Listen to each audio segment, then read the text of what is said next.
Novartis je leta 2018 podpisal mednarodno koalicijo za enako plačilo, EPIC, katere del je tudi plačna transparentnost.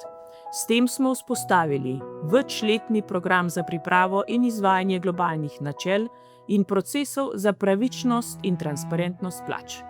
Pri nas redno spremljamo enakost plač na podlagi globalne metodologije, osredotočamo se na objektivno oceno kandidatov in odpravljamo morebitne pristranskosti pri določanju plač, na primer zgodovinski plačni podatki, neenakost med spoli.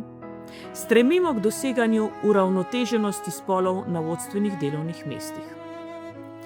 Novartis, tako kot večina globalnih podjetij, ima vrednotenje delovnih mest vzpostavljeno že daljše obdobje, in sicer na podlagi zahtevnosti in odgovornosti del na delovnem mestu ter pričakovane izobrazbe.